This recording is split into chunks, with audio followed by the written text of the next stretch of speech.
Liberté, égalité. Liberté, égalité. Je crois que c'est une chance pour Tremblay et que tout est dans l'affiche parce que Emmanuel a des talents particuliers. Un de nos défis au niveau de notre liste pour notre action dans notre ville, c'est justement ces deux mots, de les faire revivre. La réalité, c'est qu'effectivement, quand on veut être maire, il faut avoir envie de se marier avec sa ville. Il faut avoir de l'audace pour être candidat, mais c'est avec l'audace qu'on fait bouger les choses. Quelque chose de fondamental pour nous, c'est la façon dont les gens se relient, la façon dont les gens communiquent à l'intérieur d'une ville.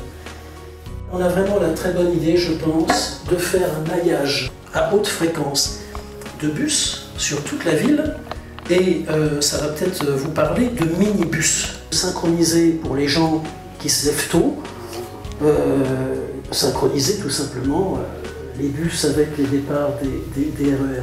Ça serait un signe politique au bon sens du terme, vraiment extraordinaire. Vous avez un formidable candidat. Je veux vraiment que notre équipe ait l'image du sérieux. Liberté de se former conduit à l'égalité d'accès à l'emploi.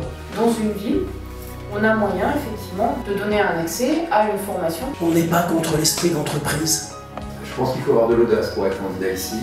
Il faut avoir de l'audace pour défier François Asensi. Nous, ce qu'on propose, c'est simplement d'arrêter un peu de faire des gymnases dans tous les coins, et puis de faire des crèches. C'est même un plaisir, quand on a fait le diagnostic d'une ville, c'est de se dire, mais pour peu d'argent, on peut vraiment faire des choses relativement facilement. Ce qui compte, c'est des personnes de bonne volonté. Je voudrais que l'on soit exemplaire. Lorsque Drancy a changé, ça a été un coup de tonnerre. Et là, on a découvert qu'il pouvait y avoir des gens du centre qui incarnent une alternance et qui offrent un nouvel avenir à une ville. Je vous souhaite que ça arrive un jour à Tremblay. On sait le défi qui est le nôtre. C'est un petit peu l'image de David contre Goliath. Par les réseaux. Vous n'êtes pas condamné à avoir toujours les mêmes. Il faut avoir de l'audace et Emmanuel en a avec son équipe. Bon, ce qui est bien, c'est que ça finit bien, David contre Goliath.